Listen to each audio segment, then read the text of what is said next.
Most people believe money is real. Not physically real, psychologically real. They believe money has stable value. They believe governments protect it.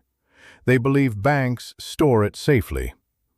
They believe working harder automatically leads to wealth. But history says something very different. The first thing you must understand is this: money is not wealth. Food is wealth. Land is wealth. Energy is wealth. Factories are wealth. Skills are wealth. Control is wealth. Money is only a claim on wealth. And once you understand that, the entire world starts looking different. For thousands of years, civilizations understood one dangerous truth. If somebody controls money, they eventually control society. Because money controls behavior. A hungry man changes principles quickly. A desperate population becomes obedient. Debt creates pressure. Pressure creates submission. That is why empires always fought over money before they fought over land. The Roman Empire diluted silver coins. Kings reduced gold content secretly. Governments printed paper promises during war. The method changes. Human nature never changes. As Voltaire once said, paper money eventually returns to its intrinsic value: zero. And history repeatedly proved him right. The modern world trained people to think inflation is normal, but think carefully about that. Imagine buying a ruler today that measures 30 centimeters. Tomorrow, the same ruler becomes 27 centimeters. Next year, it becomes 24. Would you trust that ruler? Of course not. Yet people trust money while its measuring power constantly shrinks. This is the first psychological trick of the system. People focus on numbers. They ignore purchasing power. A man celebrates earning 5% more salary, while inflation silently steals 8%. He feels richer while becoming poorer. That is modern financial psychology. The system survives because most people are too distracted to calculate reality. And reality is brutal. If your money loses value every year, your life energy loses value too, because money is stored time. Every hour you worked becomes compressed into currency. When currency weakens, part of your life disappears with it, silently, without violence, without alarms, without revolution. That is why inflation is one of the most powerful invisible taxes ever invented. Not because it steals instantly, because it steals slowly enough that people adapt emotionally. A human being can adapt to almost anything gradually. That is how systems maintain control, little by little, 1%, 2%. Another crisis. Another emergency, another reason to print more money. And every generation slowly accepts conditions the previous generation would reject immediately. The frightening part is not that the system exists. The frightening part is that most people never even question it. They spend their entire lives inside a game they do not understand. Working, borrowing, repaying, repeating, like economic hamsters running inside invisible wheels. Warren Buffett once said, "If you don't find a way to make money while you sleep, you will work until you die."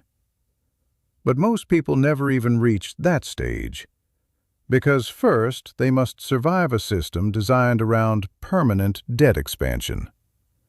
And this brings us to the uncomfortable truth nobody explains clearly. Modern money is born from debt, not productivity, not savings, debt. Every time a loan is created, new money enters existence. That means the entire economy requires constant borrowing to continue functioning. Think about how insane that really is. The system needs more debt tomorrow than today just to keep moving. Like a bicycle that falls the second it stops accelerating. This is why governments encourage borrowing. This is why credit is everywhere. This is why society normalizes debt. Student debt, car debt, mortgage debt, corporate debt, government debt. Debt became the fuel of civilization. But there is another psychological layer most people miss completely. Debt changes human behavior. A man with no debt negotiates differently, speaks differently, takes risks differently. Debt creates dependency, and dependency creates control. That is why financially free people think differently from financially trapped people. Freedom changes posture. A man desperate for survival obeys faster than a man who can walk away. Remember that sentence carefully, because it explains far more than economics. How banks really create power. Most people think banks lend existing money. That is not what happens. When you walk into a bank asking for a loan, they do not open a vault and hand you somebody else's cash. They create numbers on a screen. Your signature becomes an asset for them. That is the mechanism. And once you truly understand this, your perception of reality changes permanently. Imagine this clearly. You borrow $300,000 for a house. The bank creates the money digitally. You spend the next 30 years repaying it with real labor, real stress, real time, real sacrifices. You exchange decades of your life for money created in seconds. This is why financial systems are fundamentally psychological systems. The product is not money. The product is human future labor. Banks monetize tomorrow. That is why debt is so profitable. The borrower experiences pressure. The lender receives predictable control. Now think bigger. Governments operate the same way. Countries borrow endlessly because the system rewards expansion, not restraint. A politician who prints money can create temporary prosperity. More spending, more programs, more stimulation. People feel relief immediately. The consequences arrive later, usually after elections. This is why short-term politics and long-term economic stability rarely coexist peacefully. Human beings naturally prioritize immediate comfort over distant consequences. The system exploits that weakness continuously. Niccolò Machiavelli understood this centuries ago. Men are driven by two principal impulses, either by love or by fear. Modern economies use both. Fear keeps people employed. Desire keeps people consuming. Together they maintain the machine. Now notice something important. The richest people in society rarely hold large amounts of cash long-term. Why? Because they understand inflation. Cash is slowly melting ice. Assets behave differently. Real estate, businesses, resources, infrastructure, equity. The wealthy own things. The middle class often owns debt disguised as status. That difference changes entire bloodlines. A luxury car impresses strangers temporarily. A cash-flowing asset changes generations. But society trains people emotionally, not financially. People buy symbols before security. Because human beings crave social validation more than long-term stability. This is one of the oldest psychological vulnerabilities in civilization: status signaling. A poor man often buys expensive objects to feel powerful. A powerful man rarely needs to prove anything. True wealth is usually quiet, because confidence reduces the need for display. This is why many financially intelligent people appear almost boring externally. They understand delayed gratification, and delayed gratification is one of the rarest modern superpowers, especially in a world designed around dopamine addiction. Fast entertainment, fast food, fast loans, fast pleasure, fast consumption. But wealth is usually built slowly, like planting trees. At first, nothing happens visibly. Then, eventually, roots become impossible to remove. The same applies to financial intelligence. At first, it feels useless. Then one day you realize you see the world differently from most people. You stop chasing appearances. You stop worshiping salaries. You stop trusting surface-level success. Because many people earning high incomes are financially fragile. A man earning $20,000 monthly while spending $19,500 is still economically vulnerable. Income alone means nothing without control. And control is the real currency of life. Control over time, control over choices, control over movement, control over emotional pressure. That is why freedom matters more than luxury. Luxury impresses observers. Freedom transforms existence. The final truth about money. Here is the hardest truth most people resist emotionally. The system will not save you. Not governments, not banks, not corporations. Every institution protects itself first, always. History proves this repeatedly. During crises, ordinary people absorb losses while powerful institutions receive protection. Why?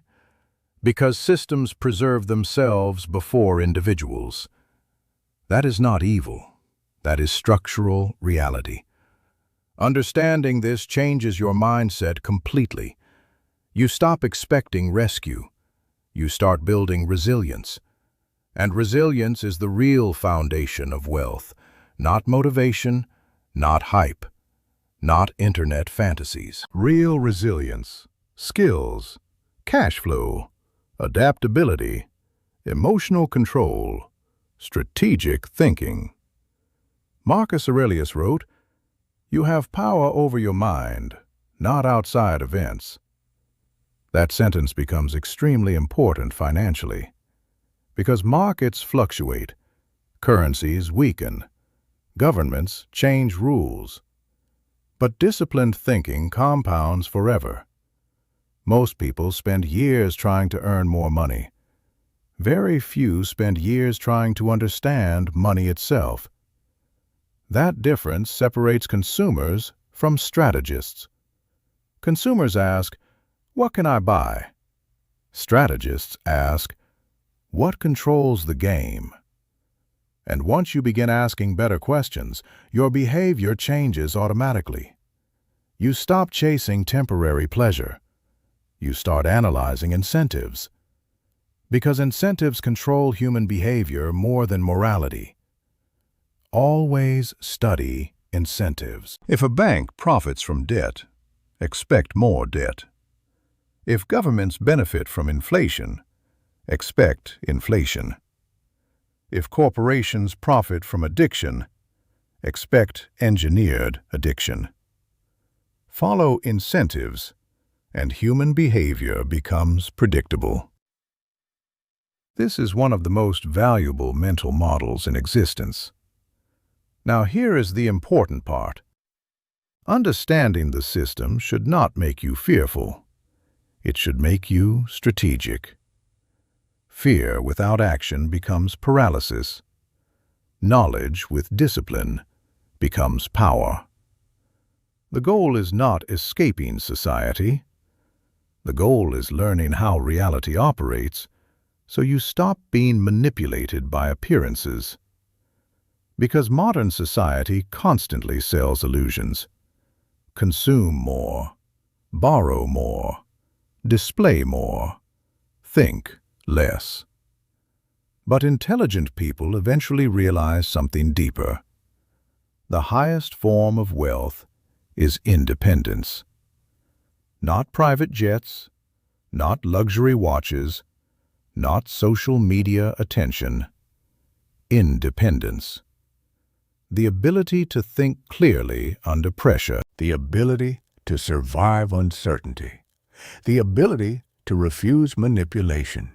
That is real power, and ironically, the people who achieve it usually stop needing to prove anything publicly, because internally they already won. The modern world confuses visibility with success, but many visible people are trapped financially, emotionally, psychologically. Meanwhile, some invisible people quietly control assets, time, networks, and opportunities. Never confuse attention with power. History is filled with loud, poor people and silent, wealthy people. Now remember this final idea carefully. Money amplifies character. If somebody is insecure, money magnifies insecurity. If somebody is disciplined, money magnifies discipline. If somebody lacks control, wealth accelerates destruction. That is why financial education without psychological control is dangerous. A person who cannot control impulses eventually loses almost everything. No system can save somebody from permanent emotional instability. And no difficult system can permanently stop somebody with discipline, patience, and strategic thinking. In the end, the money system is not only an economic story, it is a human story, a story about trust, Fear, power, control, hope, behavior. The people who understand these forces see the world differently forever, and once you see it, you cannot unsee it.